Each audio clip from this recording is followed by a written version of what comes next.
नमस्कार साथियों, एक बार फिर आपका बहुत बहुत स्वागत है अपनी एग्जाम अड्डा में। आज की हम नई वीडियो आपका जो मैथ्स का जो पिछली वीडियो में पेपर छूट रह गया था, जो बाकी का जो आगे का जो पेपर था वो आज हम इसमें कंप्लीट करवाने की पूरी कोशिश करेंगे गाइस। तो आपसे एक रिक्वेस्ट है कि आप सब फटाफट जल्दी से जल्दी आप जुड़ जाइए और वीडियो को ध्यान से देखिए कि क्वेश्चन को ध्यान से देखिए। आपके एग्जाम में इनके आने के बहुत आसार हैं। इसी टाइप का पेपर आपके पैटर्न है वो आपके एग्जाम में आपको देखने को मिलेगा। तो गाइज अब शुरू करते हैं आज का जो सेशन है, वो आज की क्लास है उसको हम शुरू करते हैं। और क्वेश्चन नंबर 1 हमारा आज होगा जो कि आपकी स्क्रीन पर है। तो वो है गाइज कि एक ये जो क्वेश्चन है गाइज, लाभ हानि और छूट बट्टा वगैरह जो क्वेश्चन आते हैं उनसे रिलेटेड है। तो इनको ध्यान से क्वेश्चन पढ़ना है और आपको ध्यान से क्वेश्चन सॉल्व करना है। बहुत इजी क्वेश्चन होते हैं, बस आपको थोड़ा सा दिमाग इसमें लगाना है। अब जैसे कि आप देख रहे हैं स्क्रीन पे कि एक रेफ्रिजरेटर का मूल्य, क्या एक रेफ्रिजरेटर का लागत मूल्य है वो कितना दे रखा है? 28,000। अब लागत मूल्य आप समझते होंगे, लागत मूल्य का मतलब होता है कि उसकी कॉस्ट कितनी है, एक्चुअल कॉस्ट उसकी है 28,000। ठीक है, तो आप लिख लेना यहाँ पर लागत मूल्य, लागत मूल्य। तो लागत मूल्य है गाइज 28,000। तो 28,000 हो गया इसका लागत मूल्य। आगे कह रहा है कि दुकानदार उस पर 20% छूट देता है। अब आप ये मत समझ लेना कि दुकानदार है जो लागत मूल्य पर दे रहा है, लागत मूल्य पे कभी छूट नहीं दी जाती। छूट हमेशा जो एमआरपी होती है उस पे दी जाती है। एमआरपी मतलब उसको आप कहेंगे अंकित मूल्य, तो अंकित मूल्य पे हमेशा छूट दी जाती है। तो वो 20% छूट देता है। ठीक है, तो 20% छूट देता है मान लीजिए। तो अब क्या कहता है, आगे सवाल ये कह रहा है कि उसने 20% की छूट दी उस पर, फिर क्या हुआ, उसको 10% की हानि उठानी पड़ गई। 10% की हानि हो गई, उसे लॉस हो गया 10% की हानि। तो क्वेश्चन कह रहा है कि अंकित मूल्य क्या है। ये है हमारा क्वेश्चन कि अंकित मूल्य पूछ रहा है कि अंकित मूल्य क्या है। अब मान लीजिए हम इधर देख लेते हैं कि अंकित मूल्य, माना कि अंकित मूल्य उसका, अंकित मूल्य है उसका मान लीजिए एक्स रुपये। ठीक है, आपने एक्स रुपये उसका अंकित मूल्य मान लिया। ठीक है, अब क्या, अब जो छूट दी जाएगी वो किस पे दी जाएगी? अंकित मूल्य पे। तो 20% की उसने छूट दी है, तो डिस्काउंट कितना किया उसने? डिस्काउंट, डिस्काउंट वो करता है उसको 20% छूट। तो आपको मान लीजिए आप गए और आप मॉल में गए और आपने कहा जी कितने परसेंट छूट है, तो 20% छूट उसने कहा। तो इसका मतलब आपको वो जो वस्तु है कितने पे मिलेगी? 80% पे मिलेगी।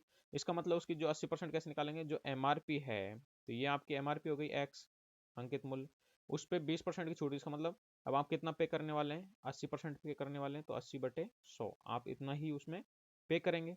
तो मतलब आप पे इतना करोगे। ठीक है, ये इतना आप उसको पे करके आओगे जब वो 20% छूट दे रहा है। तो आगे सवाल कहता है कि उसने क्या किया है, इतना जब लिया है ना उनसे, तो उसको क्या हुआ है कि 10% की हानि हुई है, 10% की हानि हुई है। इसका मतलब अब इसको बराबर में लिखेंगे। अब 10% की हानि हुई है तो लागत मूल्य पे हो गया हानि। हमेशा लाभ और हानि हमेशा लागत मूल्य पे काउंट किए जाते हैं गाइस, और डिस्काउंट हमेशा अंकित मूल्य पे दिया जाता है। ये आप विशेष नोट कर लें इस बात को। तो देखिए सवाल को एक बार फिर से पढ़ लीजिए, कंफ्यूज नहीं होना है कि दुकानदार जिसका लागत मूल्य 28,000 है, उसने हमें बताया कि 28,000 उसका लागत मूल्य है। अब दुकानदार क्या करता है, उस पर 20% छूट देता है। तो किस पे? अंकित मूल्य पे ही। तो अंकित मूल्य मान लीजिए, हमने मान लिया एक्स, कि अंकित मूल्य मान लीजिए एक्स है। अब उस पर डिस्काउंट किया। ठीक है, अब उस पर वो डिस्काउंट कर रहा है 20%। तो अब हम जो ग्राहक को कितने का देगा? वो 80% पे देगा उसको। तो 80% का कैसे निकलेगा? तो एमआरपी जो होती है एक्स इंटू 80/100। तो ये उसको हमें कॉस्ट है जो पे करके आएंगे, मतलब दुकानदार के पास इतना पैसा आएगा। लेकिन वो जो पैसा है आगे वो क्या कहता है कि इतने पे जब इतना जो पैसा आएगा ना, इस पैसे में उसको जब वो देखेगा तो उसको 10% की हानि हो जाती है। तो इसका मतलब क्या है कि जो, अब 10% की हानि कैसे होगी? देखो 28,000 है, 28,000, अब उस पर 10% की हानि हो जाती है, तो इसका मतलब कितना उसको पैसा उसका मिलता है? 90% ही मिला ना उसको पैसा, तो 90/100। तो 90% उसको पैसा वापस मिलता है। तो इसका मतलब आप ये जो समझ रहे हैं ना कि एमआरपी पे अगर वो 20% की छूट देता है, तो इसका मतलब 80% वो जब लेता है तो ये पैसे लेता है। और एक्चुअल में कितने पैसे आते हैं? ये 28,000 का 90% ही आते हैं, क्योंकि 10% हो गया लॉस। तो इसका मतलब ये वाली फिगर, ये वाली फिगर और ये वाली फिगर बराबर होनी चाहिए। मतलब बात तो वही है ना कि एमआरपी पे 80% ले ले, या तो मतलब 20% छूट के 80% ले ले, या फिर जो उसका लागत मूल्य है उस पे वो 90% उसको मिल रहा है। इसका मतलब 10% की हानि हो रही है। हम नहीं कह रहे, सवाल कह रहा है। ठीक है, तो इस प्रकार से अब आप सिर्फ अब इसको सॉल्व कर देंगे, और जब इसको आप सॉल्व करेंगे तो आपका आंसर भी निकल ही आएगा। अब देखिएगा, अब जब आप इसको सॉल्व करेंगे, अब देखो दो जीरो थी, इन दो जीरो से आप इधर की दो जीरो काट दीजिए। अब देखिए कितना हुआ। अब इसको इससे गुणा कर दो, ठीक है। तो इससे जब आप गुणा करोगे तो एक और ये दो, दो जीरो बच रही हैं, एक जीरो ये और एक जीरो ये, तो दो जीरो तो आप पहले इसमें लिख लो, ठीक है। ये दो जीरो हो गई। अब 9 8 72, 72 का 2 असल लगी 7, 9 दूनी 18 7 25, 25,200 ये बचता है किसके बराबर? ये एक्स गुणा 80/100। जब आप इसको काटेंगे तो 4/5 आ जाएगा। तो आप इसको थोड़ा सा, हम इसको आगे लिख लेते हैं, इधर लिख लेते हैं, ऊपर लिख लेते हैं गाइस, ठीक है। यहाँ पे लिख लेते हैं, थोड़ा कम पड़ रहा है तो देखिए क्या आएगा, 4/5 इंटू एक्स, ठीक है। 4/5 इंटू एक्स, तो ये हो गया 4/5 एक्स बराबर कितना आ रहा है?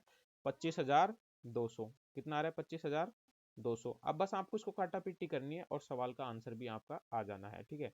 तो जब इसमें अब इसको वज्र गुणा करेंगे, आपको पता है वज्र गुणा आप समझते ही होंगे, क्रॉस क्रॉस मल्टीप्लाई। तो इसको इससे गुणा करेंगे और इसको इससे गुणा करेंगे, तो इसको 4x इंटू 1 करेंगे तो 4x आ जाएगा। 4x बराबर कितना आएगा? 25,200 इंटू 5, तो 25,200, ठीक है, इंटू जब 5 करेंगे तो कितना आएगा? तो इसका मतलब क्या है, या तो आप इसको मल्टीप्लाई कर लो या आप इसको यहीं काट लो। तो आप इसको जब काटोगे ना, तो क्योंकि ये तो सिंप्लीफिकेशन है, सिर्फ आपको सिंप्लीफिकेशन करना है, इसमें और कुछ नहीं करना है, ठीक है। तो एक बार मैं थोड़ा इरेज कर देता हूँ जिससे कि आपको थोड़ा स्पेस मिल जाएगा समझने के लिए, आगे काटा पीटी करने के लिए। हाँ, तो ये अब हम इसको आगे इरेज कर दिया है। अब देखते हैं, देखो 4x बराबर यहाँ लिखा हुआ है 25,200 इंटू 5, ठीक है, ये है। अब इसको आप सॉल्व करना है। अब इसको क्या करेंगे आप, देखो काट लो इसको, आप काटेंगे 4 से इसको काटेंगे, ठीक है। इसको कैसे कटेगा? 6 चौका 24, एक बचता है तो ये हो जाते हैं 12, तो 4 तिया 12, 3 से, और ये 0 0, इतने बार कटता है। अब 6300 इंटू 5 कर लेंगे, तो इधर x बचा हुआ है, ठीक है। तो x बराबर कितना आ रहा है? 6300 इंटू 5, तो देखो 0 0, 5 तिया 15, 15 का 5 असल लगे 1, और 6 पंजो 30 और 1 31, 30 और 1 31। तो इसका मतलब कितना आ गया? 31,500। क्या आया ये x की वैल्यू, और x हमने क्या माना था? x हमने गाइज ये देखो अंकित मूल्य माना था। तो इस प्रकार से ये आंसर आ जाएगा 31,500। तो आई होप ये आपको समझ आया होगा, और अगर समझ नहीं आया है तो एक बार फिर आप मेरे को कमेंट में लिख दें, आपको मैं दोबारा समझा दूंगा। अगर इसको आपको ट्रिक चाहिए, ट्रिक भी मैं बता दूंगा, लेकिन ट्रिक का कोई मतलब नहीं होता गाइज, ट्रिक का कोई सेंस नहीं होता, क्योंकि ट्रिक इतनी अच्छी नहीं होती जिससे कि आप रट सको, क्योंकि ट्रिक आपको रटनी पड़ती है। तो रटने से अच्छा अगर आप समझ लेंगे तो वो ज़्यादा अच्छा होगा। अदरवाइज मैं आपको ट्रिक भी बता देता हूँ इसकी।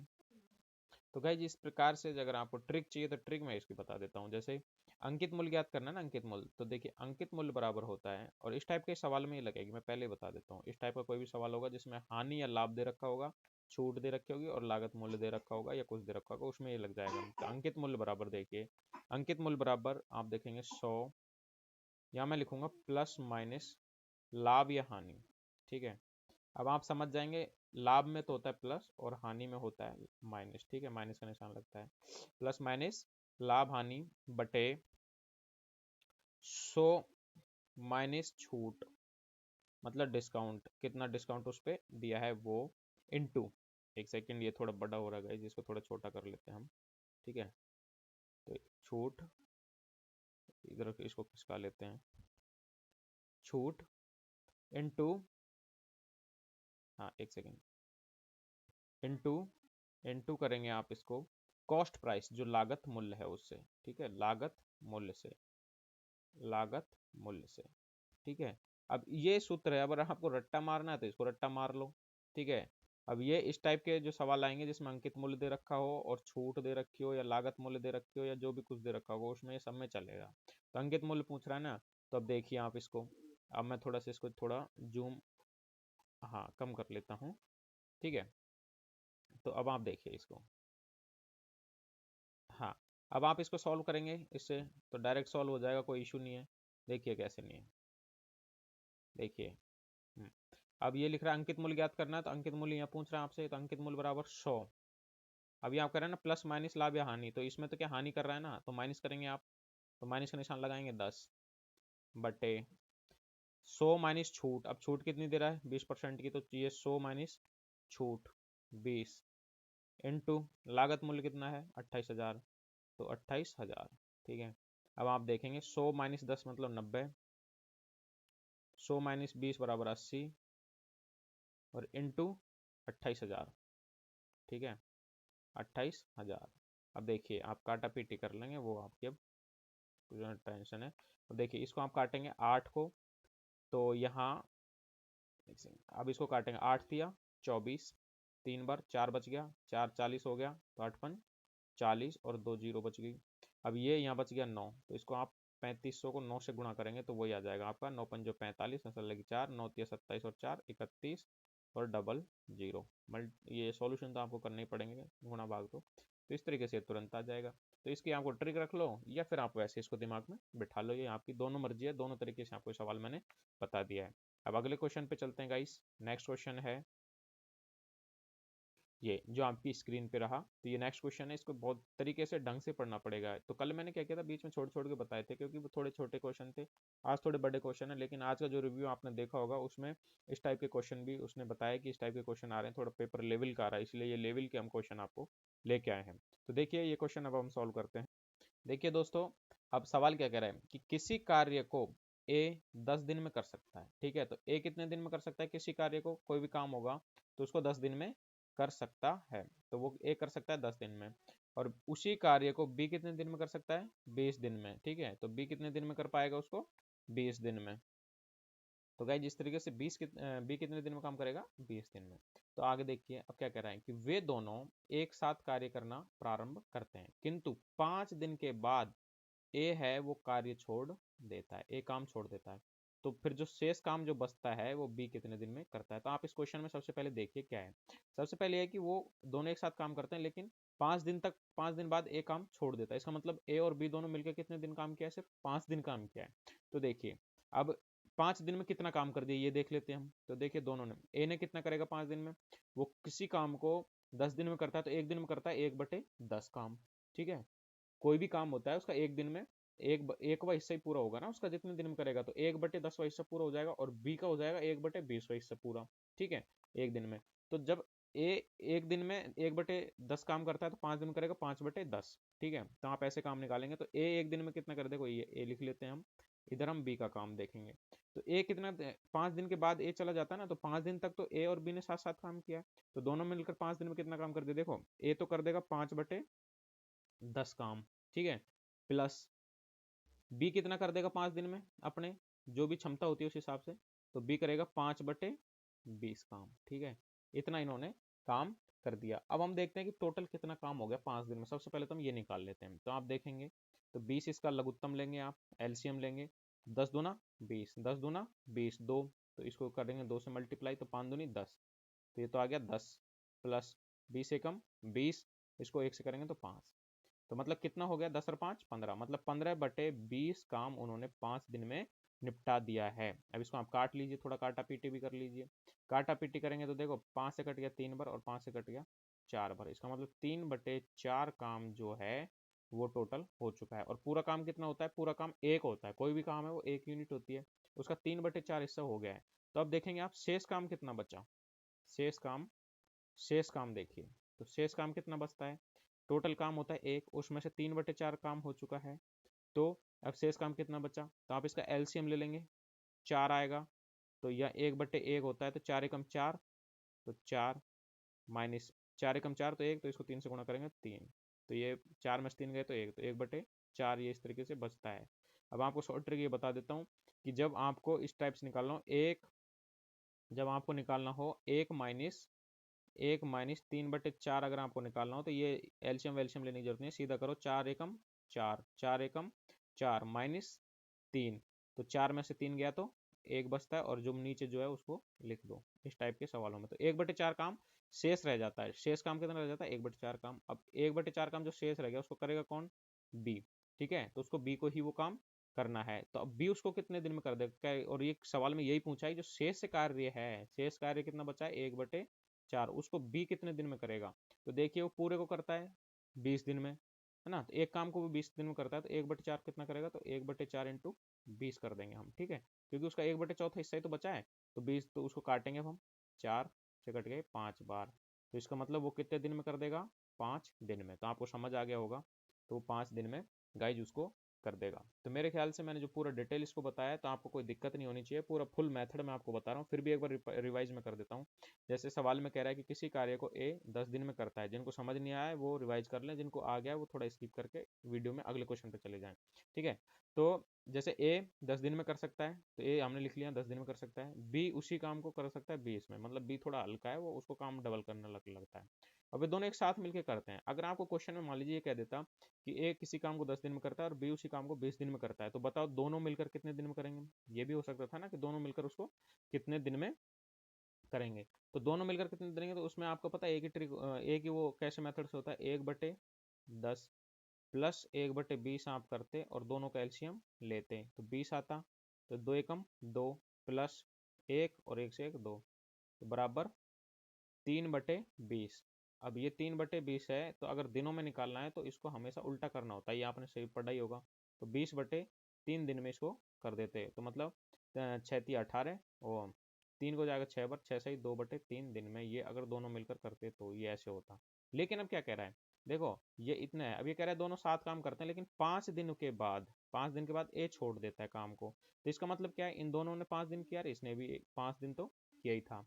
तो 5 दिन में ये कितना कर देगा, 5 दिन में ए कर देगा, क्योंकि 10 दिन में कर सकता है पूरा, तो 5 दिन में आधा, 5/10 भाग कर देगा वो। ठीक है, प्लस अब बी कितना करेगा 5 दिन में, वो 5/20 भाग करेगा। ठीक है, 5/20 भाग। तो आप इसका ले लेंगे एलसीएम, तो 20 एलसीएम आता है, तो 10×2 = 20, तो दो से इससे गुणा करेंगे तो 5×2 = 10। तो मेरे ख्याल से मुझे लगता है ये समझाने की जरूरत नहीं है कैसे आता है, आपको सब तरीके से पता होगा। और 20 × 1 = 20, तो 5 को 1 से गुणा करेंगे तो 5, तो 15/20 इस तरीके से काम हो जाता है।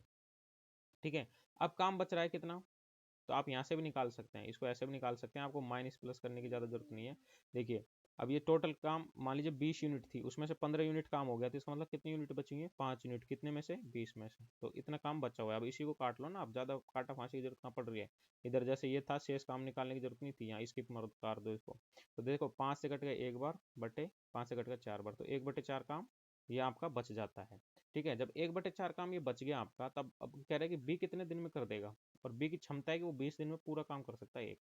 तो 1/4 मतलब आधा का भी आधा काम बच रहा है, तो मान लीजिए 20 दिन में है, तो आधा, तो 1/4 इंटू 20 कर देंगे हम इसको, तो काटेंगे तो 5 दिन में ही वो कर देगा। अब आप इसका अनुमान कैसे लगा सकते थे, मान लीजिए बी पूरा काम 20 दिन में करता, तो आधा कितने में करता, 10 दिन में, और फिर आधा में से आधा है, फिर आधा कितने में करता, 5 दिन में। तो इस तरीके से ये पूरा 5 दिन में आ जाता है। तो मुझे अब लगता है कि आपको ये अच्छी तरीके से समझ आ गया हो, अब आपका कोई इसमें डाउट नहीं रहा होगा। ठीक है गाइज, तो अब चलते हैं नेक्स्ट क्वेश्चन पर।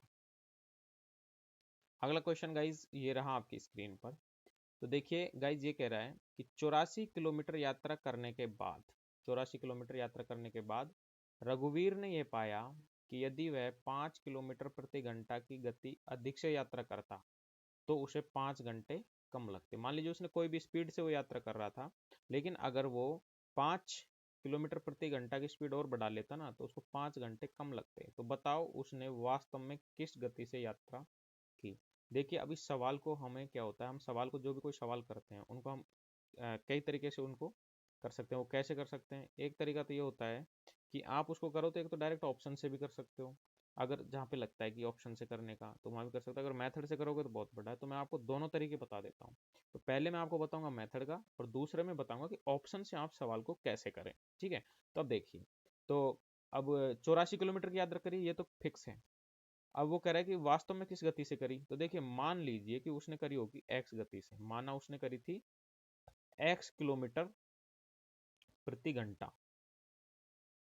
Per hour. ठीक है, एक्स किलोमीटर प्रति घंटा की गति से उसने मान लीजिए करी हो, मतलब 1 घंटे में वो एक्स किलोमीटर जाता है।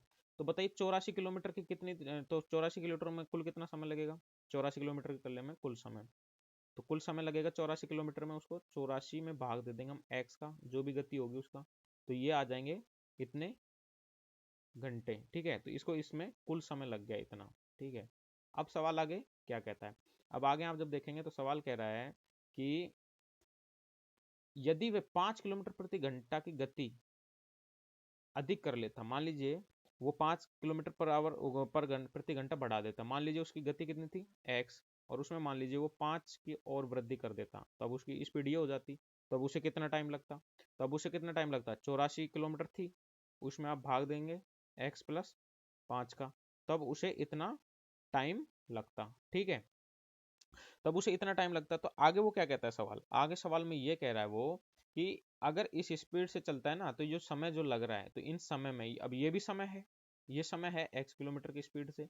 अब इसने यहाँ पे 5 किलोमीटर पर आवर बढ़ा दिया है, तो 5 की स्पीड बढ़ा दी है, तो अब ये जो समय इसको लगा 84/x, ये जो समय लगा और इसमें भी जो समय लगा, इसमें कितना फर्क है पता है, 5 घंटे कम लगते हैं। तो इसका मतलब इसमें 5 घंटे का डिफरेंस है। किन किन में, कि भाई अब इसमें तो समय ज्यादा लगेगा ना और इसमें कम लगेगा। तो इसका मतलब क्या है कि जो 84/x है, ये जो घंटे हैं, इनमें अगर हम इसमें से ये वाला घंटा निकाल दें 84/x+5, तो कितने घंटे का डिफरेंस आ जाता है, 5 घंटे का। या तो आप इसको ऐसे कर लो, ठीक है, या तो आप इसको ऐसे कर लो, और जब ऐसे करोगे ना तो आपके लेने के देने आपको पड़ जाएंगे, बहुत भारी आपको ये सवाल होने वाला है। ठीक है, आप इसको ऐसे भी कर सकते हो, या फिर आपका दूसरा तरीका है जो मैं आपको बता देता हूँ। जो दूसरा तरीका आप इसको कैसे करोगे, या फिर आप ऐसे इसको आप ऐसे ऐड कर सकते हो कि देखो ये टोटल टाइम लगा। ठीक है, एक सेकंड एक सेकंड, ये जो टाइम आपका लग रहा था, थोड़ा मैं जूम आउट कर लेता हूँ इसको क्योंकि हमें ज़्यादा स्पेस चाहिए इसमें। तो देखिए, ये जो आपको टाइम लग रहा था यहाँ पे, ठीक है, यहाँ पे ये जो आपको टाइम लग रहा था 84/x, ये जो समय लग रहा था, ठीक है, ये समय। और अब उसने जब स्पीड अपनी, देखो x+5 की स्पीड कर दी अब उसने, पहले उसकी थी x की स्पीड, ठीक है, अब x+5 की कर दी, तो इसको जब कर देगा वो, तो उसको टाइम कितना लगेगा, 84/x+5, क्योंकि जो स्पीड से चल रहा है उसको भाग दे देंगे कुल दूरी में, तो x+5। तो इसमें जो टाइम लग रहा है ना, तो आप इसको लिख सकते हो 84/x+5, ये जो समय है ये कितना होगा, ये 84/x है ना, इससे 5 मिनट उसमें कम लगे, मतलब 5 घंटे उसको कम लगते हैं। तो इसमें से मतलब 5 घंटे हम घटा दो कि भाई इतने उसको कम लगेंगे। तो आप या तो इसको ऐसे कर लो या ऐसे कर लो, जो आपकी मर्जी है, जैसे भी करना चाहते हो। ठीक है, तो अब देखो इसको आप वही मल्टीप्लाई करोगे, वो वज्र गुणा करोगे, मतलब क्रॉस मल्टीप्लाई आप इसको ऐसे करोगे। या फिर आप इसको ऐसे करते ना, तो इसमें या तो आप, अब ये वाला जो पैटर्न था देखिए, ये वाला जो पैटर्न आप देख रहे हैं, इसमें क्या होता, आप इसको और इसका वो लेते हैं एलसीएम, तो एलसीएम इसका लोगे तो अब x है ना, और x+5, और इधर आता x, ये एलसीएम आता आपका। तो आप इसको करोगे ना, तो देखो x से x गया, तो अब मल्टीप्लाई करो x+5 से 84 बार। ठीक है, तो आप इसको करते रहो 84x+5 करते रहना, मैं करवाऊंगा नहीं इसको। ठीक है, और इसमें से ये हट गया तो x बचा, तो इधर -84x, ठीक है, -84x है ना, बराबर, अब एक ही है तो ये दोनों जाएंगे एक साथ। ठीक है, तो आप इसको कर लो 5, इसको गुणा करो आप x और x+5, तो आप इसको करते रहना, पेपर पूरा निकल जाएगा, होगा ही नहीं। इसमें भी देखो यही विधि है, आप इसको करोगे 84x, आना वही 84 है, वही मैटर है, 84x बराबर। अब जब आप इसको ऐसे सोल्व करोगे ना, ऐसे, तो पहले आप इसको सोल्व करो, तो आनी यही विधि है पूरी। ठीक है, तो इसमें आपकी राम कहानी बहुत हो जानी है। अब आप कहोगे ना सर इसको एक बार सोल्व करके बता दो, सोल्व करके कुछ नहीं है, आपको जो मैंने ये संख्याएं लिखा दी है ना, ये तो आप खुद कर लो इनको सोल्व, और करते रहना आपको, क्योंकि अभी टाइम है तो करते रहो, नहीं है टाइम तो देख लो। तो ऐसे सवाल जब फंस जाते हैं ना, तो उन सवालों को ऑप्शन से किया जाता है। तो ऑप्शन से करने का तरीका मैं आपको बता रहा हूँ, क्योंकि आप इसको जब सॉल्व करोगे ना गाइज, तो इसमें एक्स की वैल्यू आ जाएगी फाइनल में जाके। और फाइनल में जब आपको मैं थोड़ा सा ये भी बता देता हूँ, क्योंकि ये सवाल मैंने पहले कर चुका हूँ, तो इसलिए मैं बता देता हूँ आपको। एक वैल्यू आएगी, आप इस सबको सोल्व करोगे जब 5x² +25x -420 बराबर 0, एक इस टाइप की वैल्यू आएगी जब आप इसको सोल्व करोगे। इसको, तो जब इसको सोल्व करोगे ना गाइज, तो देखिए आप इसको 5 से काट सकते हैं, सारी संख्या अगर कट रही है तो 5 से, तो 5 से कटेंगे तो x² +5x -84 आ जाएगा, बराबर 0 आएगा। ठीक है, तो गाइज जब हम इसको जब सॉल्व करेंगे, तो आप इसको जब सॉल्व करेंगे तो आपको ये सारा सॉल्व करना आना चाहिए, क्योंकि ये छोटी छोटी चीज़ें अब इस लेवल पे बताना बहुत मुश्किल चीज़ हो जाती है। फिर भी चलो मैं थोड़ा सा आपको इसको डिस्कस कर देता हूँ।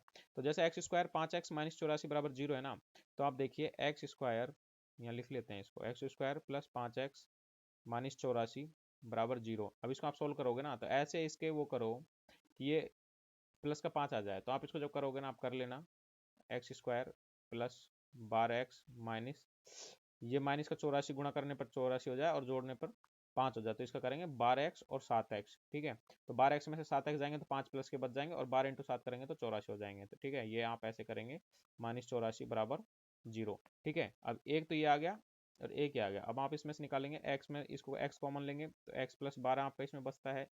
इसमें आप और 7 कॉमन लेंगे, इसमें x माइनस 12 आपका, सॉरी ये माइनस है ये, तो ये माइनस का यहाँ प्लस हो जाएगा, 12 बराबर 0। तो इसका मतलब ये दोनों अगर सेम आ जाते हैं ना तो समझ जाओ आपका ये सही दिशा में काम कर रहा है।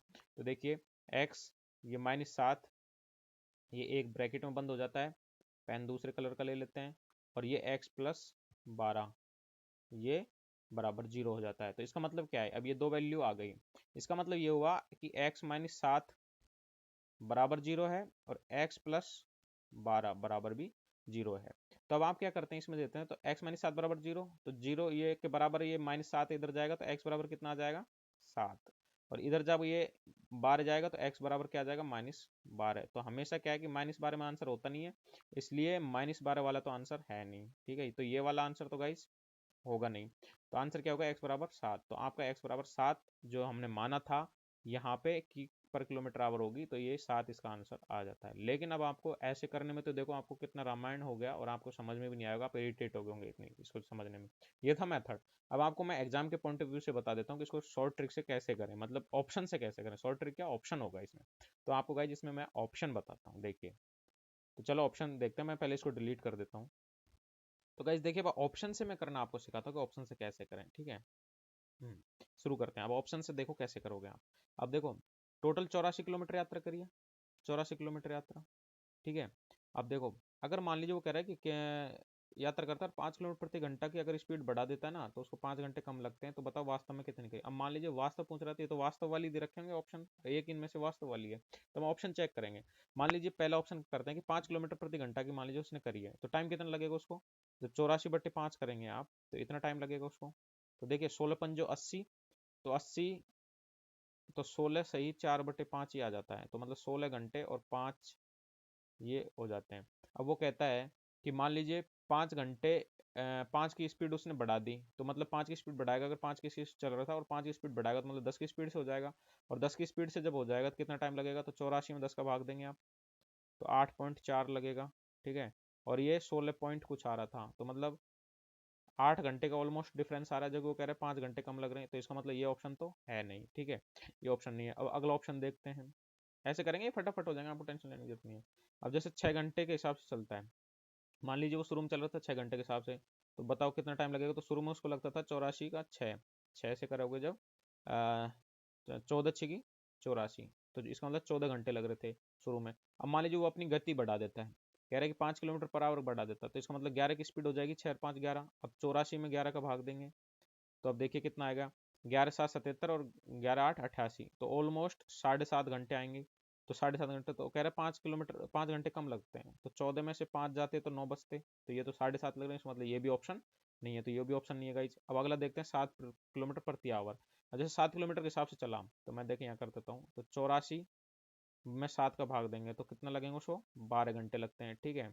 अब वो अपनी गति बढ़ा देता है, तो 7 से 12 कर देता है गति, तो 84 में फिर 12 का भाग देंगे तो कितने लगेंगे उसको, 12×7 = 84, तो उसको लगते हैं 7 घंटे। तो कह रहा है कि 5 घंटे कम लगते हैं। तो अब देखो आप, पहले 12 घंटे लग रहे थे, अब वो स्पीड बढ़ाई उसने 7 से 12 करी, तब उसको कितने लग रहे हैं 7, तो इसका मतलब डिफरेंस कितना आ रहा है, 5 घंटे का। तो इसका मतलब ये हमारी जो ऑप्शन है ये वाला सही होगा। तो इस तरीके से आपको ऑप्शन देखना है, ठीक है गाइस। अब अगला क्वेश्चन करते हैं। अब अगला क्वेश्चन आप ध्यान से पढ़िए कि किसी राशि पर 4% की दर से 2 वर्षों का चक्रवृद्धि ब्याज है 102 रुपए। तो बताओ ब्याज की समान दर है, मतलब दर वही है 4% पर, तो 2 वर्षों का साधारण ब्याज क्या होगा। अब साधारण ब्याज पूछ रहा है, मतलब सब कुछ सेम है, तो वो कह रहा है कि 4% की दर है और समय है 2 वर्ष, ठीक है। तो अगर चक्रवर्ती ब्याज से देखते हैं हम, चक्रवर्ती ब्याज, तो चक्रवर्ती ब्याज तो हो जाता है कोई भी राशि है, पता नहीं है वो बता नहीं रहा, तो 102 रुपए। तो बताओ उसी राशि पे सेम यही सिचुएशन है, सेम यही है, तो बताओ साधारण ब्याज कितना हो जाएगा। बस वो इतना कह रहा है हमसे कि साधारण ब्याज कितना हो जाएगा, तो बस हमें यही देखना है कि साधारण ब्याज कितना हो जाएगा। तो इसके लिए मैं आपको एक चीज बताऊंगा थोड़ी सी, वो नोट कीजिए पहले। हाँ तो दोस्तों, मैं जो आपको कह रहा था कि मैं आपको एक चीज कुछ इसमें बताना चाहता हूँ। तो देखिए आप एक चीज समझिए कि 4% की दर है ना, तो इसका मतलब ये जो परसेंट है ना, तो वार्षिक दर से है, तो इसका मतलब उसका क्या है कि एक वर्ष में 1 साल में 4% का मतलब हो जाता है कि 100 रुपए का अगर ब्याज देखेंगे 4% के हिसाब से, तो एक वर्ष में हो जाएगा उसका 4 रुपए, ठीक है। तो अगले ये 1 साल में हो जाएगा, फिर अगले साल के लिए भी 4 हो जाएगा, तो इस तरीके से 8 रुपए हो जाता है। तो 8 रुपए कब होता है, 8 रुपए तो होता है साधारण ब्याज जब चलता है ना, तब। तो साधारण ब्याज में क्या होता है कि उसमें ब्याज का ब्याज जुड़ते हुए नहीं चलता। ये आपको आपने अपने आसपास भी देखा होगा।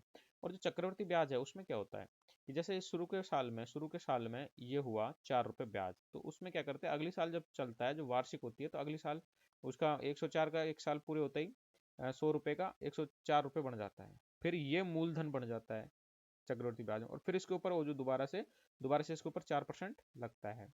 ठीक है। और चक्र साधारण ब्याज में क्या होता है कि मूलधन 100 ही रुपये रहता है। ठीक है, 100 रुपये ब्याज, मान लीजिए एक साल में आपका 4 रुपये हो गया, तो ये 4 रुपये आपको ब्याज अलग से होगा, लेकिन ये इसमें ऐड नहीं करते। मूलधन वही 100 रुपये लेके चलते हैं, फिर अगली साल के लिए फिर 4 रुपये हो गए। तो इस प्रकार से इसके तो हो जाते हैं 8। लेकिन इसका क्या होता है, इसका तो बढ़ जाएगा, क्योंकि 100 पे 4% तो 4 ही होता है, लेकिन ये 4% है इसका, फिर 4% होता है। तो ये 4% का 4% पता है कितना होता है? 4 रुपए का 4% होता है 0.16 पैसे। ठीक है, 0.16 पैसे। तो अब ये 2 साल में कितना हो जाएगा देखो, 4 रुपए तो होना ही था पहले का, तो 4 रुपए तो हो ही गए। तो अगली साल में क्या, 4 अगले होंगे, लेकिन अगली साल के लिए जो 4 रुपए जो फर्स्ट साल में कमाए थे उसका भी ब्याज 4 रुपए का भी चल जाएगा। तो इसका मतलब 8 रुपए और 16 पैसे उसके हो जाते हैं 2 साल में 100 रुपए के। जबकि ये जो साधारण ब्याज जो चलेगा इसमें सिर्फ 8 रुपए ही बनेंगे 2 साल के। ठीक है। तो अब इसको इतनी कहानी ना समझते, मैं आपको तो बस थोड़ा सा इसमें सादा सिंपल तरीके से मैं आपको थोड़ा सा एक समझा देता हूँ। तो देखिए दोस्तों, मैं आपको क्या बताने वाला था इसमें, एक चीज़ मैं बता देता हूँ। जैसे किसी राशि पर 4% 2 वर्ष का ब्याज हो गया, तो आपको परसेंटेज निकालने की एक्चुअली कितने परसेंट वो बढ़ जाता है, कितना परसेंट बढ़ जाता है वो मूल राशि का। देखिए, तो 2%, वो 4% की दर से हो रहा है ना, और 2 वर्षों का ब्याज पूछ रहा है, तो देखिए वो 4% के हिसाब से बढ़ता है। मतलब एक साल में कोई मूलधन है ना, मान लीजिए 100 रुपये मूलधन, तो उसका 4% हो जाता है वो ब्याज। तो 4% कितना होगा, तो 4% के लिए 100 करते हैं, तो 100 से 100 कट गया तो 4, मतलब एक साल में 100 हो गया 4 रुपये। तो अगली साल क्या होता है चक्रवृद्धि ब्याज में, तो आपको ये जुड़ जाएगा 100 + 1, तो 104 का फिर 4% होगा। ठीक है। तो ऐसे जब चलता है ना, जब ये बनता है 8.16%, ऐसे हो जाता है ये 8.16%। और साधारण ब्याज में क्या होता है, 100 रुपये का एक साल का ब्याज 100 रुपये, अगले साल भी 100 रुपये का चलेगा, उसमें वापस ब्याज नहीं जुड़ता है। तो चार तो साधारण ब्याज में होता है 4 और 4 8, 8%, मतलब किसी भी राशि का 8% साधारण ब्याज हो जाएगा 4% की दर से। तो अब हमें क्या करना है कि ये देखना है कि 8.16 कैसे आता है, इतना सारा कुछ नहीं करना। हमें क्या करना है, एक थोड़ा सा याद रखना है कि 2 R है ना, प्लस लगाओ, और इसमें 2 R खाली, चलो ऐसे नहीं, प्लस नहीं लगाना, आप 2 R लिखो। 2 R, आर का मतलब होता है रेट का मतलब होता है दर। 2 R, एक ऑब्लिक लगा के R², ये 2 वर्ष के लिए होता है ना, उसमें ये लागू होता है सब में। तो कितना परसेंट हो जाएगा बताओ, 2 वर्ष में चक्रवृद्धि ब्याज 4% है ना, तो उस राशि का कितना परसेंट हमें मतलब ब्याज मिलेगा, तो उसका मिलेगा, देखो 2 R का मतलब हम समझा देते हैं आपको, 2 × R, तो मतलब R कितनी है, 4% रेट, तो 8 हो गया, 4 दूनी 8, और ये जो होती है ना, इसको आप लगाओ, बिंदी लगा के चलो, इसको दशमलव लगाओ, और आर स्क्वायर जो होता है, तो आर का मतलब रेट, 4 4 के स्क्वायर 16, तो 16 हो गया। तो 8.16 हो गया ना, तो इसका मतलब ये हो गया कि 8.16% ये चक्रवृद्धि ब्याज हो जाता है 2 वर्षों में 4 की दर का। और एक्चुअल में कितना है ये, 102 रुपये। ठीक है, तो 8.16% हो गया एक्चुअल में, जो कि है वो 102 रुपये। अब देखिए, तो साधारण ब्याज कितना हो जाता है, ये तो 8.16 हो जाता है, और साधारण ब्याज की दर से कितना हो जाता है, साधारण ब्याज में तो 4 रुपये रहेगा, और फिर अगली साल भी 4% होगा, तो 4 4 8%। तो साधारण ब्याज में तो ये होता है 8%, और चक्रवृद्धि ब्याज में होता है 8.16%। तो अब यही चीज हमें निकालनी है। तो देखो, 8.16% जो ब्याज हुआ था वो कितना दे रखा है यहाँ, 102 रुपये ये दे रखा है ना, क्योंकि किसी भी राशि का 8.16 होगा, 8.16% होगा, और वो दे रखा है 102 रुपये। तो इसका मतलब क्या हुआ, 8.16 बराबर हो गया 102 रुपये। तो इसलिए एक बराबर क्या होगा, 1% बराबर क्या होगा, 102/8.16। इसलिए अब वो कह रहा है ना कि साधारण ब्याज कितना होगा, तो साधारण ब्याज कितना बढ़ जाता है इसका, 4% के हिसाब से 2 साल का 8%। तो इसलिए 8% बराबर, तो इसलिए इसको 8 से गुणा करेंगे। अब इसके आप काटा फांसी कर लो, काटा फांसी करोगे ना, एक लगा लो, पॉइंट लग रहा है, इसको हटाने के लिए ऊपर 2 जीरो बढ़ा दो। ठीक है, अब 2 जीरो आपने बढ़ा दी। अब देखो, अब इसको आप काटोगे तो ये कटेगा, ये 2 जीरो इधर ना बढ़ा के इधर बढ़ा लो, आप इनको यहाँ से हटा दो। चलो इसको मैं डिलीट कर देता हूँ 2 जीरो को, आपको कहीं कंफ्यूज ना हो इसलिए। ठीक है, तो ये 102 है ही, आपको पता है। ठीक है, तो ये इधर हो गई। अब ये यहाँ से ये पॉइंट हट चुका है। अब देखो, 102 से इसको काटेंगे हम तो 8 बार कटेगा, सीधी बात है। और ये 8 को 800 से काटेंगे तो ये 100 बार कटेगा। तो इसका मतलब कितना साधारण ब्याज कितना हो जाएगा, 100 रुपये। ठीक है, तो 100 रुपये आ गया। अब आपको बिल्कुल अच्छे तरीके से ये समझ आ गया होगा, नहीं तो एक बार फिर मैं आपको दोबारा दोहरा देता हूँ क्या बात है। देखो, मैं कह रहा था कि 4% की दर है और 2 वर्ष हैं, तो चक्रवृद्धि ब्याज कितना परसेंट हो जाएगा उसका, तो मैंने कहा था 2R और उसका R² समझ लो। ठीक है, अब इसमें मैं आपको ये पूरा नहीं बता रहा हूँ कि क्या इसकी डिटेल में आपको और आगे बताऊंगा, जब मैं कभी ब्याज के ऊपर जो वीडियो बनाऊंगा ना, तब उसमें बताऊंगा, डिटेल से आपको बताऊंगा। ये सिर्फ हम पेपर सॉल्व कर रहे हैं, इसलिए बहुत टाइम लग रहा है और हमने 4-5 क्वेश्चन सॉल्व किए हैं इसलिए। तो 2R, 2R का मतलब 2 गुणा R क्या है, 4%, और ऑब्लिक लगाओ और इसका 4 का स्क्वायर कर दो यहाँ, 4 दूनी 8। अब ये है, इसको पॉइंट लगाओ, और 4 16 हो गए तो इसको 16 लिखो। अब अगर मान लीजिए ये पूरा एक से ज़्यादा हो जाता, मतलब 100 से 100 बन जाता ना, तो इधर एक वो शिफ्ट हो जाता। समझ रहे हो आप। अगर ये मान लीजिए इसका स्क्वायर हो जाता है 116, सपोज 116, तो ये एक इधर शिफ्ट हो जाता है ना, तो 9 पॉइंट और ये 16 यहीं रह जाते। तो ऐसे ही आगे हमें शिफ्ट कर देना है, लेकिन यहाँ पे तो हमारा 8.16 बन रहा है। ठीक है, तो ये हम डिलीट कर देते हैं फालतू की चीज़ें। ठीक है, तो ये 8.16 बन गया हमारा। तो ये 8.16% क्या हो गया, चक्रवृद्धि ब्याज। 8.16% क्या हुआ, चक्रवृद्धि ब्याज। और इसका साधारण ब्याज कितना बनता, 4 का, तो उसमें कुछ दिक्कत नहीं है, 4 दूनी 8 ही बनता, तो 8 रुपये बनता। ठीक है, 8% बनता, जो भी बनता। तो चक्रवृद्धि ब्याज तो होता है 8.16। ठीक है, और साधारण ब्याज बन जाता है वो 8%। तो ये यहाँ पे क्या कह रहा है, इसने सारी चीज दे रखी है कि 102 बन रहा है, तो हम कह रहे हैं कि जब 8.16% बनता है ना, अरे यार एक सेकेंड, 8.16% बनता है, तो वो एक्चुअल में होता है 102 रुपये। तो हमें चाहिए साधारण ब्याज, और साधारण ब्याज कितना है, 8%, तो इसलिए 1% बराबर क्या होगा, इसलिए 1% बराबर होता है 102/8.16। इसलिए 8% बराबर, क्योंकि साधारण तो 8% ही बनेगा, इसलिए 8% बराबर तो 8। तब देखिए, आप इनकी ये बिंदी को हटा लो यहाँ से, तो ये बिंदी 10 हटाएंगे तो इधर 2 जीरो चढ़ा दो। ठीक है, अब ये 10 आपकी यहाँ से हट जाती है। ठीक है, तो इसलिए हमने ये 10 आपकी हटा दी। ठीक है, या ठीक है। अब देखो, अब इसको काटा फांसी कर लेते हैं हम। काटा फांसी करेंगे तो कैसे कटेगा, देखो 102 से 816 कटता है 8 बार, आप कर लेना, ये प्रैक्टिस आपका काम है। अब 8 से ये 800 कितनी बार कटेगा, 100 बार। तो इस प्रकार साधारण ब्याज कितना आ गया, 100 बार का। अगर अब भी समझ नहीं आया तो कमेंट में कर दें, आपको मैं अच्छे से फिर दोबारा इसको समझाने की कोशिश करूंगा। ठीक है, और इसके ऊपर डिटेल वीडियो अगर आपको चाहिए तो आप मेरे को बता दें किन किन टॉपिक पे चाहिए, मैं डिटेल वीडियो सारा करवाऊंगा, क्योंकि इनमें टाइम लगता है यार, मैथ में यार, ये चीज़ आप जरूर देखें। मैं घास नहीं काटना चाहता कि आप घास काट के आपको सारी चीज़ बता दूं। अगला क्वेश्चन, अगला क्वेश्चन आप अपनी स्क्रीन पर देख रहे हैं, ये भी ब्याज से रिलेटेड है, क्योंकि ब्याज के क्वेश्चन आपके आएंगे, इसलिए मैंने ब्याज वाला क्वेश्चन लिया है।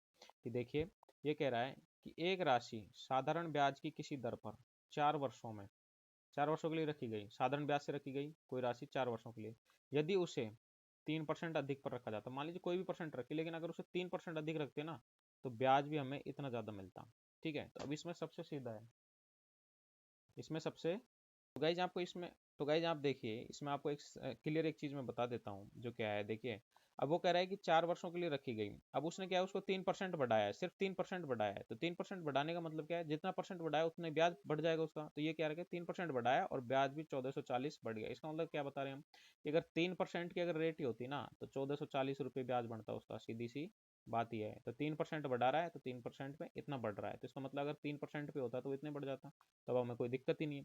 तो बताओ राशि कितनी है, तो अब आपको एक सूत्र बता देता हूँ। साधारण ब्याज बराबर क्या होता है, आपको पता होगा बहुत सारे लोगों को, लेकिन कुछ को अगर नहीं पता तो देखो, तो साधारण ब्याज बराबर मूलधन, ठीक है, ये मूलधन गुणा समय गुणा दर बटे 100, ये होता है। ठीक है, अब अगर मान लीजिए आपको अब कह रहा है ना कि मूल राशि निकालनी है, तो मूल राशि निकालने के लिए क्या होगा, देखो ये आप नीचे करेंगे, तो मूल राशि निकालने के लिए देखो कैसे होगा, आपको चाहिए मूलधन सपोज, तो देखो 100 गुणा ब्याज। ठीक है, तो ऐसे निकालेंगे सूत्र को, 100 गुणा साधारण ब्याज, ठीक है, तो ब्याज जो है वो बटे में, अब ये सारी चीजें इसके नीचे इधर आ जाएंगी, समय गुणा दर, और ये बराबर के इधर आ गया मूलधन। तो अगर आपको मूलधन चाहिए ना, मूलधन, तो मूलधन अगर आपको चाहिए, तो वो आपको ये फॉर्मूले से, तो ठीक है दोस्तों, ये आपका जो सूत्र है, ये आप इसको रट लो। ये रटना क्या, आपको याद होगा, मुझे उम्मीद है सबको।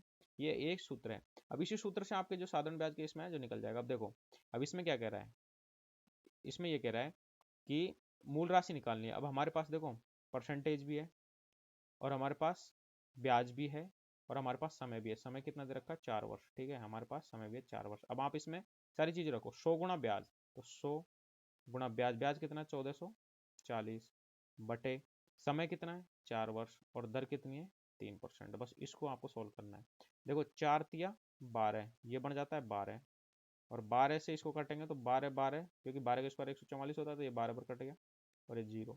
तो ये 120 इंटू 100, तो 120 इंटू 100 करेंगे तो आप 12,000 बन जाएगा। तो आपका आंसर क्या हो जाएगा 12,000। तो आप इसको ध्यान रखें, इस टाइप का क्वेश्चन बहुत इंपॉर्टेंट है, आ जाता है आपके सवाल में, पेपर में, ठीक है। तो ये आपका इस तरीके से सॉल्व होता है। अगला क्वेश्चन गाइस, अब ये जो क्वेश्चन आप जो अपनी स्क्रीन पर देख रहे हैं इसको देखिए, सॉल्व करना है इसको। कितना कैसे सॉल्व करना है, वैसे बहुत साधारण तरीके से है, लेकिन आपको कहीं गलती नहीं कर देनी है। देखो ये जो जितने भी इसके रूट लगे होते हैं ना, ये जो सबसे ज्यादा जिसके ऊपर लग रहे हैं ना, वो उतने ही उसके ऊपर लग रहे हैं। अब देखो 169 है, पीछे से सॉल्व करते हुए लाना है। अब 169 के ऊपर ये भी रूट है और ये भी रूट है और ये तीसरा और ये चौथा, 4 रूट लगे हुए हैं। इसका मतलब 169 के ऊपर 4 है। देखो आप इसको कैसे सॉल्व करोगे। देखो अब ये सबसे पहले आप सिर्फ ये वाला रूट सॉल्व कर लो, ठीक है, 169 वाला। तो आप 169 वाला करेंगे तो 169 का रूट स्क्वायर, रूट क्या होता है 13, ठीक है। तब आपका ये सवाल देखिए कैसे बन जाता है, ये 129 था प्लस ये आपका 216 प्लस ये सारे वहाँ तक हैं, ये समझ लेना कि यहाँ तक है, ठीक है, प्लस 68, ठीक है। अब जो ये था आपका 169, ये प्लस तो इधर लग रहा है और 169 का आपने कर लिया 13, ठीक है, इसको आगे कर लो 13। तो अब ये हो जाएगा। अब आप जब इसको सॉल्व करोगे आगे तो देखिए क्या होगा, ये कितना हो गया 68 और 13 81, तो 81 का ये रूट और प्लस में ये 216 इसके आगे ही, तो 81 का रूट ये आ गया 9, ठीक है, ये आ गया आपका 9। अब 9 इसमें जुड़ जाएगा, ठीक है, तो 216 प्लस 9 लिख देंगे, अब ये तो हट ही जाएगा यहाँ से। तो ये 216 9 हो जाते हैं 225। अब 225 ये बनता है। अब 225 के ऊपर ये वाला रूट है, ये आप ध्यान रखो, ये वाला, ठीक है, तो ये वाला रूट, तो इसको जब करते हैं तो इसका आता है 15, तो इसका मतलब कितना आ जाता है 15, ठीक है। तो अब हमारे पास क्या बचता है 129, ठीक है, प्लस 15 और फिर उसके ऊपर ये वाला रूट है, ठीक है। तो इसके ऊपर हम ये वाला रूट लगाएंगे। तो 129 और 15 कितने होते हैं 144, ठीक है। अब 144 का रूट करेंगे तो आप आंसर आएगा आपका 12। तो इस तरीके से आपको ये सॉल्व करना है, इसमें कोई दिक्कत नहीं होनी चाहिए आपको। फिर अगर आपको फिर भी समझ नहीं आया तो आप दोबारा इसको देख लें, कि सबसे पहले यही देख लो, आपको इतना लिखने की जरूरत नहीं है। देखो ये हो गया, एक सेकंड में इसको एक बार मिटा देता हूँ, उसके बाद फिर हम करते हैं। देखो हाँ, अब देखो अब आप जो देख रहे हैं स्क्रीन पर क्लियर आपको दिख रहा है कि ये है, तो इसको आप सबसे पहले करेंगे, सबसे पहले इसमें करेंगे तो पेन चेंज कर लेते हैं। तो इसका करेंगे आप, तो इसका आ जाएगा 13, तो ठीक है, तो इसकी जगह आप क्या लिख देंगे, इसको हटाओ 13 लिख लिया आपने। अब 13 प्लस और 78 68, तो ये हो जाते हैं दोनों मिलके 81, ठीक है। अब 81 का ये रूट करेंगे आप, तो ये इसकी जगह आ जाएगा 9, तो इसकी जगह 9 आ जाएगा, तो ये 9 यहाँ चला जाएगा और ये पीछे की हट जाएंगी। अब ये 9 हो गया, अब 9, अब 216 प्लस 9 225, ठीक है। अब 225 का ये वाला रूट, ठीक है, तो ये 15, तो मतलब यहाँ संख्याओं के लिए क्या आ गया 15। अब 15 प्लस ये 129, तो 129 और 15 हो जाते हैं 144, और 144 के ऊपर स्क्वायर इसका रूट, तो वो हो गया 12। तो इस तरीके से ये हो जाता है गाइस। तो इस तरीके से आपका ये सवाल पूरा होता है। अगला क्वेश्चन जो आप देख रहे हैं बहुत इंपॉर्टेंट क्वेश्चन है, और आपको इस टाइप का क्वेश्चन है जो भी कोई भी आप चाहे वृत्त की बढ़ाओ भुजा या आयत की बढ़ाओ या किसी भी की, मतलब जो हमारे ये जो आकृतियां होती है इनमें किसी की भी बढ़ाओ, इसमें ये सब में ये फॉर्मूला लगने वाला है। तो देखिए क्या है, एक वर्ग की भुजा को कितना 10% वो बढ़ा रहा है, तो बताओ उसका क्षेत्रफल कितना बढ़ जाएगा, ये है। तो इसके लिए एक सूत्र होता है गाइज, बहुत इंपॉर्टेंट क्वेश्चन है, वो बहुत इंपॉर्टेंट सूत्र होता है ए प्लस बी।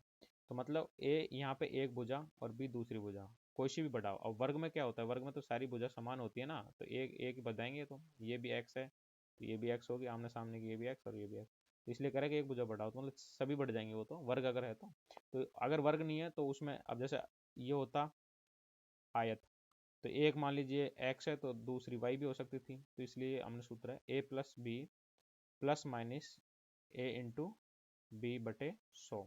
अब यहाँ पे भी क्या है ये मैं आपको बता देता हूँ, ये भी आपकी जो a है ना, ये प्लस माइनस हो सकती है, ये ध्यान रखना, ये भी प्लस और माइनस हो सकती है और ये भी प्लस माइनस हो सकती है, जो भी है, एक भुजा घटाई एक बढ़ाई, तो उसके हिसाब से ये चिन्ह डिसाइड होगा। अगर ये प्लस है ये प्लस है तो ये प्लस आएगा, ये माइनस है तो ये प्लस आएगा, और अगर ये प्लस है ये माइनस है तो ये माइनस आएगा, और ये माइनस है ये प्लस है तो ये माइनस आएगा, और ये माइनस है ये माइनस है तो ये जाके प्लस आएगा। ये आप ध्यान रखें इस चीज़ को। तो ये जो सूत्र है ना ये लगेगा इसमें, तो इसमें भी आप यही सूत्र लगाएंगे, यही। इसमें तो ए और बी दोनों ही बढ़ रही है, मतलब ये वही बढ़ेगी तो ये भी उतना ही बढ़ेगी, तो इसमें 10-10% बढ़ेगी, तो बढ़ रहा है ना, तो इसमें तो प्लस ही प्लस चल रहा है। तो देखो 10 + 10 तो प्लस यहाँ आएगा, फिर 10 × 10/100, ये फॉर्मूला रट लो आप इसको। तो ये 10 और 10 हो जाते हैं 100, है ना, ये बन जाता है 100, और 100 से ये 100 कट गया, तो ये मत समझना खत्म हो गया, नहीं खत्म नहीं हुआ, एक बचा है यहाँ, 100 से 100 कटेगा तो एक बच जाएगा ना, भाग 100 में 100, एक बच गया। अब देखिए 10 + 10 + 1 तो कितना हो गया, 10 और 10, 10 + 1 बराबर हो गया 21, तो ये 21 गाइज, ऐसे आपका आंसर इसमें आ जाता है। तो आपको ये कोई इसमें दिक्कत नहीं होगी, बहुत आसान क्वेश्चन है और एक बहुत जल्द हो जाता है। ठीक है, अगला क्वेश्चन जो आपकी स्क्रीन पे आप देख रहे हैं कि परसेंट से रिलेटेड प्रश्न लिखा है कि 26,580 कीमत की एक वस्तु को 10% छूट पर बेचा जाता है। ठीक है, कीमत कितनी थी इसकी, 26,580 ये कीमत थी। इसको क्या करता है, वो 10% छूट पर बेचता है, तो 10% छूट पर बेचता है तो कितने बेचता है, 90 रुपये में बेचेगा, 90% बेचेगा वो, 90/100 लिख देंगे। लेकिन क्या कह रहा है, त्योहार है भाई, त्योहार है तो 5% एक्स्ट्रा और छूट दे दी, तो 5% एक्स्ट्रा दे, मतलब ये जो तो थी ये तो चली रही थी, ठीक है, ये तो चली रही थी, लेकिन एक्स्ट्रा और दे दी 5%, इसका मतलब 5 नहीं, मतलब 95% पे बेच रहा है वो, समझ गए ना आप इसमें, 95। तो ऐसे आपको इसको कर देना और सोल्व कर लेना, आंसर आ जाएगा। तो 26,580 इंटू 90/100 इंटू 95/100। अब आप इसको सोल्व करेंगे ना, तो मैंने तो सोल्व करके ही लाया हूँ मैं इसको, यहाँ पे ये काट दिए। अब आप इसको जब सोल्व करेंगे तो 26 और 58 ये बच जाते हैं आपके, ठीक है। तो 26 58 इंटू 9 इंटू 95 जब आप करेंगे तो मैं आपको सीधा बता देता हूँ कितना आएंगे, ये आएंगे 22,7,2,5,9,0 ये आएंगे। बटे में नीचे भी लग रहा है 100, तो बटे में 100 लगाएंगे आप, तो 2 पॉइंट के यहाँ 0 लग जाएगी, इसका मतलब 22,725 ये आंसर आ जाएगा। बस आप इसको सॉल्व कर लेना, अब ये गुणा भाग कराना मेरा काम नहीं है, बस आपको मैंने एक समझा दिया तरीका क्या था वो। तो इस तरीके से गाइज ये क्वेश्चन आपका कंप्लीट। अगला क्वेश्चन गाइज आपकी स्क्रीन पे ये रहा कि स्प्रिट और जल के 20 किलोग्राम मिश्रण में 10% जल है, 20 किलोग्राम मिश्रण है, टोटल कितना है 20 किलो, ठीक है। उसमें जल कितना है, जल है 10%। अब 10% कैसे निकालोगे 20 का, तो 10% आप निकालोगे 20 इंटू 10/100, एक जीरो से एक जीरो, ये जीरो से एक जीरो, तो 2 किलो बचा, तो मतलब 20 किलो में 2 किलो क्या है, जल, ठीक है। अब जब 2 किलो जल है तो स्प्रिट कितनी बचेगी इसमें, तो इसमें स्प्रिट कितनी बचेगी, 20 किलो में से अगर 2 किलो जल है तो 18 किलो, ठीक है। तो 18 किलो स्प्रिट है। आगे देखिए क्या है, आगे कह रहा है ना किसी निश्चित मात्रा में उसमें और जल डालने पर, अब आगे का जो क्वेश्चन है ना वो डिलीट हो गया, और जल डालने पर, किसी निश्चित मात्रा में उसमें और जल डालने पर मिश्रण, ऐसा है क्वेश्चन आ गया कि मिश्रण 25 किलोग्राम हो जाता है, मिश्रण 25 किलोग्राम हो जाता है, ये आप नोट कर लें, ऐसा है इसमें क्वेश्चन कि मिश्रण 25 किलोग्राम हो जाता है, तो नए मिश्रण का जल प्रतिशत कितना है, ये है क्वेश्चन गाइज, ये डिलीट हो गया था थोड़ा सा, तो ये पूरा क्वेश्चन है, मैं आपको एक बार फिर रिपीट कर देता हूँ कि स्प्रिट और जल के 20 किलो के मिश्रण में 10% जल है, 10% क्या है, जल, ठीक है। किसी निश्चित मात्रा में उसमें और जल डालने पर मिश्रण 25 किलो हो जाता है, तो नए मिश्रण में जल की परसेंट कितनी है, ये क्वेश्चन है। तब देखिए आपने देखा होगा 20 किलो में 10% जल था, तो इसका मतलब यहाँ कितना जल था, 20 किलो में तो था 2 किलो, सिर्फ 2 किलो 2 kg जल का इसमें मिश्रण था, ठीक है। ये तो आप समझ ही गए होंगे कि 2 kg यहाँ पे जल का मिश्रण 2 kg था। अब क्या कह रहे हैं कि इसमें और जल डाला है, 20 किलो तो था, अब उसमें और जल डाला और मिश्रण बन गया 25 किलो, तो इसका मतलब क्या है 20 किलो जो भी था उसमें 5 किलो और उन्होंने जल डाला है, तो इसका मतलब इसमें अब 25 किलो जो मिश्रण बना है, इसमें 2 किलो तो पहले ही था और ये 5 किलो एक्स्ट्रा बढ़ा दिया वो, तो वो पानी तो बढ़ाया है, तो इसका मतलब अब 25 किलो में 7 किलो होगा, क्योंकि 20 किलो में से 10% था, तो 20 किलो में से तो ये था 2 किलो, और 5% नया ऐड किया है तो वो जल ही ऐड किया है, तो ये भी 5 हो गया, तो ये टोटल हो गया जल 7 किलो, ये जल है, ये टोटल हो गया 7 kg। अब देखिए 7 kg हो गया जल, अब कितने में है ये, 25 किलो में है, तो परसेंटेज इतना निकलवा रहा है, तो 25 किलो में 25 kg है टोटल मिश्रण, उसमें 7 किलो है जल, तो परसेंटेज कैसे निकलेगा, सारे जानते हैं 7/25 इंटू 100, 25 से 4 बार, तो 7 चौका 28, तो 28 गाइज आंसर आ गया आपका। तो इस तरीके से ये आपका क्वेश्चन पूरा होता है। आज की क्लास का हम शायद लास्ट क्वेश्चन इसको करवाएंगे। लास्ट क्वेश्चन है ये आपका समय दूरी से रिलेटेड है, क्योंकि आपके वहाँ काम समय दूरी के सारे क्वेश्चन आ रहे हैं और मुझे लगता है कि मैंने आपको काम समय के दूरी के इसमें क्वेश्चन कवर किए हैं। तो देखिए ये सवाल क्या कह रहा है कि कोई व्यक्ति 3 घंटे में 10^-1/5 किलोमीटर की दूरी तय करता है, तो बताओ वो 5 घंटे में कितनी दूरी तय करेगा। तो आपको बहुत सीधा आंसर है, माना चूंकि 3 घंटे में कितना करता है, 10^-1/5 किलोमीटर। अब आप इसको सही कर लें, 10^-1/5 किलोमीटर, आप इसको भिन्न को सही थोड़ा सॉल्व कर लें तो 10×5 = 50 और 1 = 51, 51/5 भी आप इसको कह सकते हैं। तो आप ऐसे कह सकते हैं इसको कि 3 घंटे में कितनी दूरी तय करता है, 51/5, तो 1 घंटे में कितने करेगा, तो 1 घंटे में करेगा, आपको पता है 51/5, ये तो है, इसकी बटे में आप 3 लगाएंगे, ठीक है। तो बताओ 5 घंटे में कितनी करेगा। तो अब जब ये 1 घंटे में इतनी कर रहा है, इतनी 1 घंटे में जब ये इतनी कर रहा है, तो 5 घंटे में कितनी करेगा। तो देखो इसको कैसे आप जमाओगे, 51/5, अब ये 3 है तो ये तो नीचे आएगा, तो 1/3 ये हो गया, 5 घंटे में कितना। तो अब इसको ये वाला तो 1 घंटे का काम था अब तक का, ये 1 घंटे का काम था अब तक, अब इसको 5 घंटे में करना है तो इसको 5 से आप गुणा कर देंगे, ठीक है। अब इसको सॉल्व करो, इसको जब आप सॉल्व करेंगे तो देखो 5 से ये 5 कट गया और 3 से कट गया 17, 17 थी 51, तो आंसर कितना आ जाएगा 17। तो कितनी दूरी तय करेगा, 17, ठीक है गाइज। इस प्रकार से ये क्वेश्चन आपका सॉल्व होता है।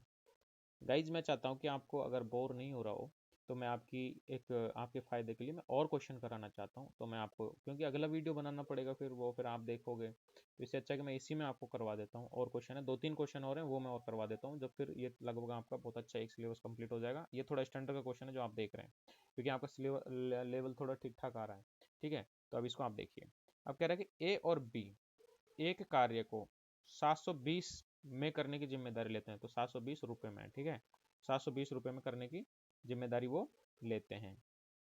आगे कह रहा है कि ए अकेला इस कार्य को 8 दिन में कर सकता है और बी अकेला उसको 12 दिन में कर सकता है, और अगर सी की अगर वो सहायता लेना तो इसे वो 4 दिन में निपटा देंगे। तो बताओ सी का हिस्सा इनमें कितना होगा। थोड़ा स्टैंडर्ड है क्वेश्चन का, तो मैं आपको बता देता हूँ। देखो अब ए इस कार्य को 8 दिन में करता है, तो एक दिन में वो कितना करेगा, 1/8, ठीक है, प्लस बी कितना करेगा एक दिन में, 1/12, बी 1/12 करेगा, ठीक है, प्लस अगर आप इसमें सी भी जोड़ देंगे, ठीक है, अगर आप इसमें सी को भी जोड़ देते हैं तो ये पूरा काम कितने दिन में हो जाता है, 4 दिन में हो जाता है, 4 दिन में, इसका मतलब 1/4, ठीक है, क्योंकि ये 4 दिन मतलब चारों का काम, मतलब तीनों का काम, तीनों कितने दिन में कर देते हैं, 4 दिन में, तो तीनों मिलके कितना करेंगे, 1/4 काम करेंगे, ठीक है। तो इस प्रकार से इक्वेशन बन जाती है गाइस। अब इसको आप सॉल्व करने की कोशिश करिए। तो देखिए अब ये तो ए का काम है, ये बी का काम है, तो पहले आप इसमें निकालेंगे कि हाँ ये बी का काम है और ये सी है और ये तीनों का मिलके काम है। तो अब आप जब इस सी का निकालेंगे तो सी को यहाँ रखेंगे, अब 1/4 यहाँ है ही, अब इसको आप इधर ले जाएंगे तो ये माइनस में हो जाएगा 1/8, इसको आप इधर ले जाएंगे तो माइनस में 1/12, तो ये हो जाएगा। अब आप इसको सॉल्व करके देखिए, इसका एलसीएम लेंगे, 4, 8, 12 का एलसीएम आता है 24, और एलसीएम लेना आपको मैं यहाँ सिखाऊंगा नहीं, क्योंकि अगर आपको आता ही होगा। तो 4×6 = 24, तो ये 6, 8×3 = 24, तो ये 3, और 12×2 = 24, तो ये 2। तो ये देखिए अब 6 में से ये 3 और ये 5, 2 ये माइनस के हो गए, तो माइनस के 5 हो गए, 6 में तो 1/24 आ गया। तो सी का काम कितना आ गया, 1/24। इसका मतलब क्या है, इसको उल्टा कर देते हैं जब काम में बदल जाता है ये, तो सी उसको कितने दिन में कर देगा, 24 दिन में, ठीक है। अब 24 दिन में कर देगा ना, वो कह रहा है कि 720 रुपये थे, तो बताओ सी के हिस्से में कितने आएंगे। तो अब हम इनका क्या करेंगे, इनका हिस्सा निकालेंगे कितने कितने दिन में करते हैं।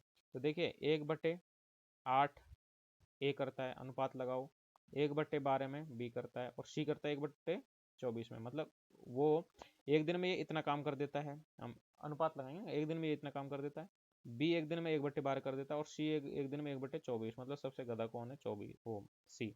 अब इनका अनुपात निकालेंगे आप, तो ठीक है, तो ये 24, इसका रेशो क्या आएगा, 8 के 24, 12 दूनी 24 और 24, तो इसका एलसीएम आ गया 24। अब इसका अनुपात निकालेंगे, तो देखिए 8 या 24 3, अनुपात 12 दूनी 24 2, अनुपात 24 एकम 24। तो अब इसको तो कर देंगे आप कैंसिल, अनुपात निकाल रहे जाओ, तो अनुपात आ जाएगा उनका 3:2:1, इसके हिसाब से मिलेगा। मतलब अगर ए को 3 रुपये मिलेंगे तो बी को 2 रुपये मिलेंगे और सी को 1 ही रुपये मिलेगा। तो बताओ कि 720 में से उसे कितने मिलेंगे, तो देखिए इन तीनों को जोड़ के 3 और 2 5 और 1 6, तो टोटल होता है इनका योग 6।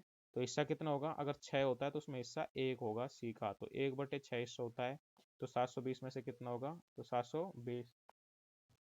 तो इसलिए अब अगर आप इसको अब काटेंगे तो 6 से कटता है 120 बार, तो सी का हिस्सा कितना आ जाएगा, 120 रुपये। ठीक है, तो इस तरीके से गाइज ये क्वेश्चन आपका यहाँ पूरा होता है। और अब ये वीडियो थोड़ी लंबी हो गई है, तो इसलिए हम इस वीडियो को यहीं एंड करते हैं, और बाकी के जो सवाल हैं, अभी 4-5 सवाल बच रहे हैं, तो उनको हम अगली वीडियो में लेके आएंगे, और इस क्वेश्चन को हम उस अगली वीडियो में दोबारा रिपीट करेंगे, अगर आपको ये अच्छे से समझ नहीं आया तो thank you so much guys, आपने जो पूरा वीडियो देखा तन मन धन के साथ, इसको धन तो नहीं, तन और मन के साथ देखा, तो इसके लिए बहुत बहुत धन्यवाद। और आपको बहुत अच्छा वीडियो लगा, मतलब समझ आया होगा, उम्मीद करता हूँ समझ आ गया होगा। अगर समझ आ गया हो तो आप कमेंट करके बताएं कि हाँ कितना अच्छा आपको समझ आया, और नहीं भी आया तो भी कमेंट करें कि आपको क्या समझ नहीं आया। और अगर आपको बहुत अच्छी तरीके से समझ आया तो आप इसको लाइक ज़रूर करें, चैनल को सब्सक्राइब कर लें, और अपने यारों दोस्तों के साथ इसको शेयर ज़रूर कर दें। और अगर आपने बेल आइकन अभी तक नहीं दबाया तो बेल आइकन भी दबा लें, जिससे कि हमारे नोटिफिकेशन आपको मिलते रहेंगे। तो thank you so much guys for watching this video. Thank you.